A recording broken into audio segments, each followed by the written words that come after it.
Yeah. Good morning, students. Today we will take up a new problem in our finite element solution for bar problems. Okay. This typical problem is called contact problem or gap problem in finite element topic. Okay. This especially in 1D bar element problems. So here is a uniform structure. It's subjected to a mechanical load of P kilonewtons at the center. Okay, the structure length is 300 mm, exactly at a distance of 150 mm from the fixed end. You have a point load which is 600 kilonewton. The material of the structure is steel, which is well known 200 GPa. The area is uniform, that is 250 mm square. We are not knowing whether it's a round cross section or a square cross section. So the gap between, you can see there is a obstacle or a wall from the free end.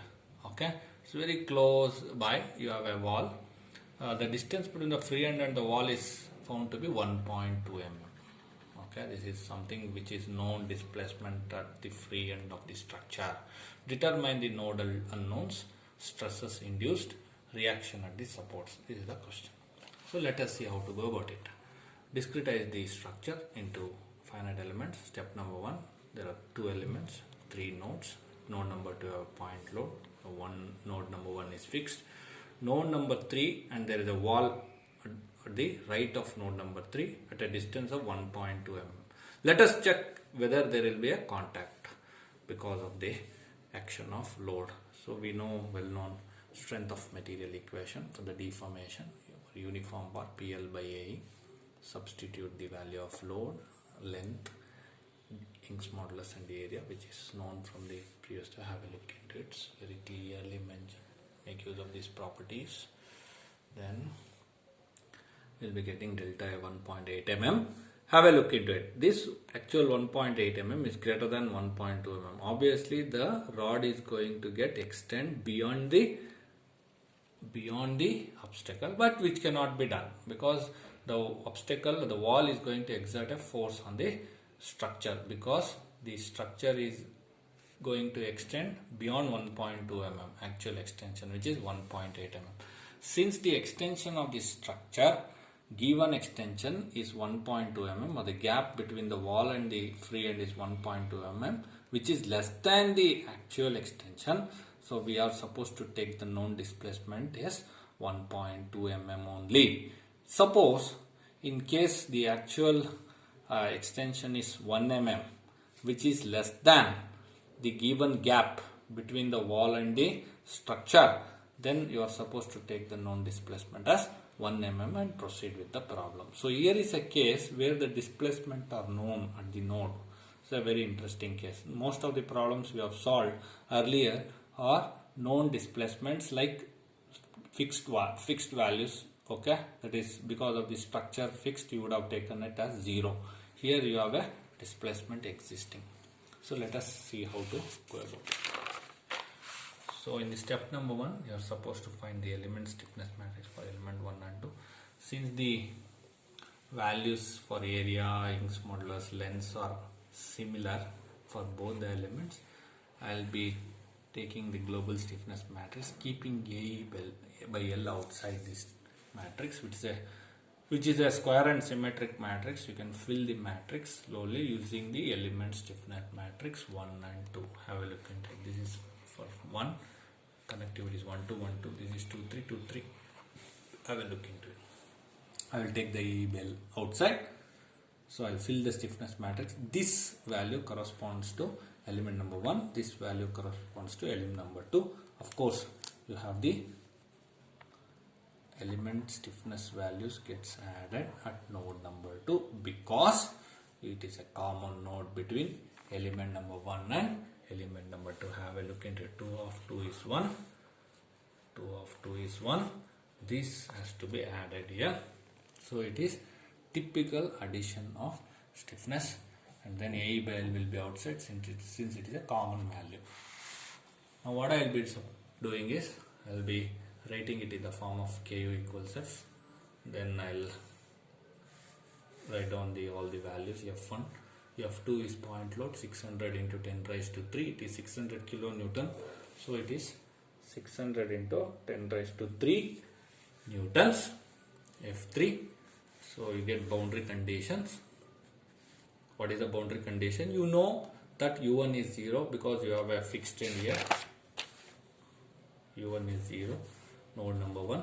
U3 is 1.2. Remember guys, I told you need to take the value of U3 as 1.2 only.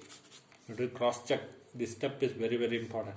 Since it is less than the actual extension, take the known gap value itself as U3. So, from elimination method of handling boundary condition, cancel first row, first column. Have a look into it.